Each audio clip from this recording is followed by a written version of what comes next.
Al via oggi il premio Damarete, giunto alla sua 10ª edizione, da 2500 anni contro la violenza. Questo è lo slogan del concorso, destinato agli studenti delle scuole secondarie di primo e secondo grado della provincia di Agrigento e di Caltanissetta sul tema della non violenza. Stamani la premiazione presso la Lamagna del Gallo di Agrigento. Il concorso, ricordiamo, è promosso dal Centro Antiviolenza e Antistalking, aiuto in collaborazione con il servizio sociologia dell'ASP 1 di Agrigento. Tra i riconoscimenti particolari, quello alla memoria della professoressa Maria De Castro Patti, assegnato alla docente Salvina Cottone, mentre il riconoscimento speciale alla memoria di Giannunzio Gatto è andato alla DS Gabriella Fazzi dell'Istituto Comprensivo Garibaldi di Realmonte, Siculiana, Montallegro e Cattolica Eraclea.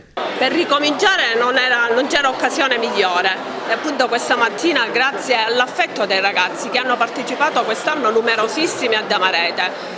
Appena noi abbiamo lanciato il concorso a novembre, in occasione del 25 novembre, giornata internazionale contro la violenza sulle donne, la risposta delle scuole è stata di un'immensa.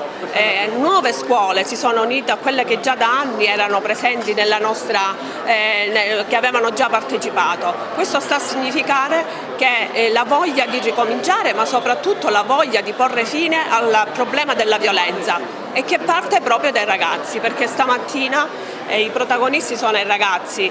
Nessuno di noi ha fatto niente se non quello di accompagnarli ad esprimere quello che è il loro messaggio contro la violenza, e stamattina ci siamo riusciti. Ecco, un breve dato sintetico, quanti sono le scuole che hanno partecipato grosso modo e i premiati? Hanno partecipato 32 scuole di tutta la provincia di Agrigento e Caltanissetta, più di 300 i ragazzi che hanno fatto dei lavori, hanno fatto delle canzoni, hanno delle tele, hanno creato, abbiamo lasciato appunto libera la creatività di ognuno di loro, perché solo nella libertà possiamo esprimere il meglio di noi stessi.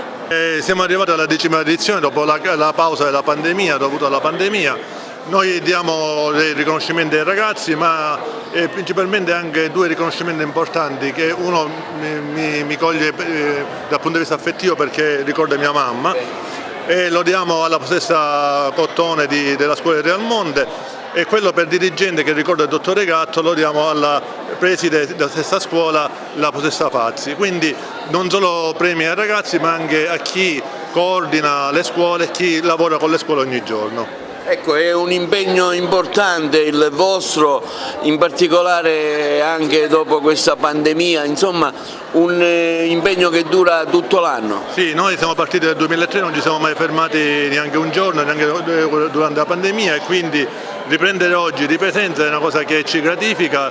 Tra l'altro noi questo concorso lo facciamo sia per Caltanissetta che per Agrigento, e riceviamo sempre ogni anno tantissimi elaborati, quindi diamo riconoscimento a chi lavora tutto l'anno. Per me è un onore grandissimo, innanzitutto perché il premio è intitolato a una grandissima persona, una persona di grande valore come il dottore Gatto. Poi perché viene proprio dal centro antiviolenza, antistalking, il telefono aiuto, che da tantissimi anni opera nel territorio di Agrigento con risultati effettivamente eccellenti, che ha saputo coinvolgere sempre nel suo lavoro le scuole per dare anche iniziative importanti alle scuole per promuovere il senso del valore della giustizia, del valore della donna, ma soprattutto della cultura della non violenza.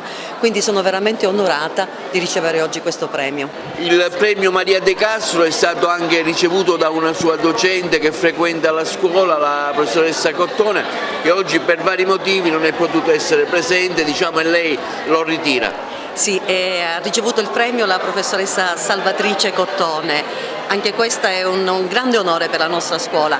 Il fatto che oggi siamo stati premiati, sia io che lei, porta veramente una grande soddisfazione al lavoro che in tutti questi anni è stato svolto dalla nostra scuola, sempre per dare ai ragazzi valori e ideali importanti. Ad allietare, diciamo, la manifestazione Damarete anche il liceo classico Empedocle, che con i ragazzi e la musica, insomma, ci faranno vivere anche un momento positivo appunto con la musica. La cosa bella è che insieme al collega abbiamo collaborato durante ambedue gli anni, sia in lockdown che in presenza, e quindi abbiamo la bellezza di vedere le classi unite. Presenteremo 2 brani, uno sacro di Lorenzo Perosi, che ci dà la contezza del mottetto e della grandiosità della sacralità, e l'altro brano che dirigerà il professore Alaimo, Lullà. Prego maestro. Sì, un brano che riprende il Vangelo secondo Matteo, per cui si parla della strage degli innocenti, e quale migliore occasione per poterlo presentare in questa splendida platea. È un momento importante, tu sei ucraina che consegnerai un riconoscimento, ecco, come vivi questo momento qui in Italia e pensando anche ai tuoi connazionali? Ovviamente io non sono lì sul posto, però è un periodo per tutti difficile, anche perché cerco di chiamare ogni giorno i miei parenti, la mia famiglia che è rimasta lì, e chiedere come stanno, quindi sappiamo, lo vedete dalla TV quello che sta succedendo, ed è proprio così, stare lì non posso immaginare, ogni giorno nascondersi diverse volte anche durante le notti nei bunker o stare nei bunker, è un periodo abbastanza... Però è bello questo senso anche di accoglienza da parte della Sicilia, un po' di quello che sta succedendo, la nostra provincia ha accolto tanti tuoi connazionali. Assolutamente sì, questo impegno di solidarietà e anche di umanità, diciamo, veramente è bellissimo. Il Niccolò Gallo sempre pronto a ospitare iniziative di questo tipo come il premio Damarete e non solo. Sì, stamattina il nostro auditorium accoglie tutti gli studenti e l'organizzazione del premio Damarete. È da 10 anni che la scuola, tranne il periodo della pandemia, accoglie gli studenti per un progetto che è ambizioso. Si parla di non violenza, quindi ha un giusto nome, Damarete, e stamattina ci sono le esibizioni dei nostri ragazzi della provincia di Agrigento. L'auditorium è pieno anche con le dovute distanze rispetto alla pandemia, però questo significa che già nuovamente ci siamo immessi nell'ottica che le manifestazioni danno competenze ai giovani, quelle competenze culturali e non solo, quelle competenze di comunicazione che sono importanti per la crescita dei nostri giovani.